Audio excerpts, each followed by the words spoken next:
আপনি কি কখনো ভেবে দেখেছেন কেন আপনার মনটা সবসময় অস্থির থাকে? কেন এত মানুষের ভিড়ের মাঝেও নিজেকে ভীষণ একা মনে হয়? রাতের অন্ধকারে যখন সবাই ঘুমিয়ে পড়ে, তখন কি আপনার বুকের ভেতরও এক অজানা শূন্যতা কাঁদে?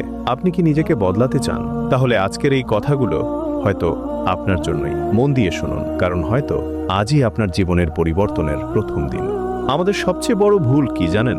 আমরা সুখ খুঁজি মানুষের কাছে, ভালোবাসা খুঁজি মানুষের কাছে, শান্তি খুঁজি মানুষের কাছে, কিন্তু যে আমাদের সৃষ্টি করেছেন, যিনি আমাদের প্রতিটি কান্না দেখেন, আমরা তার কাছেই ফিরে যেতে ভুলে যাই। যখন আপনি সিজদায় মাথা রাখেন, তখন শুধু মাটিতে মাথা রাখেন না, আপনি আপনার সমস্ত কষ্ট, সমস্ত ব্যর্থতা, সমস্ত ভয় আপনার রবের হাতে তুলে দেন। আর সেই মুহূর্তে আপনি একা থাকেন না, কারণ আল্লাহ আপনার সাথে থাকেন।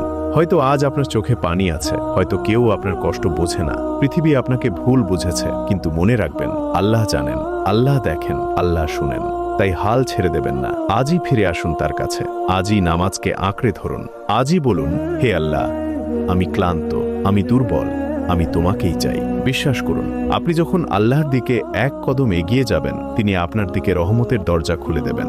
একদিন এই কান্নাগুলোই হয়ে যাবে আপনার শক্তি, এই কষ্টগুলোই হয়ে যাবে আপনার সফলতার গল্প। আর আপনি বুঝতে পারবেন আপনি কখনোই একা ছিলেন না, কারণ আল্লাহ সবসময় আপনার সাথে ছিলেন। আল্লাহ আপনার হৃদয়কে শান্তি দান করুন, আপনার পথ সহজ করে দিন এবং আপনাকে তার প্রিয় বান্দাদের অন্তর্ভুক্ত করুন। আমিন।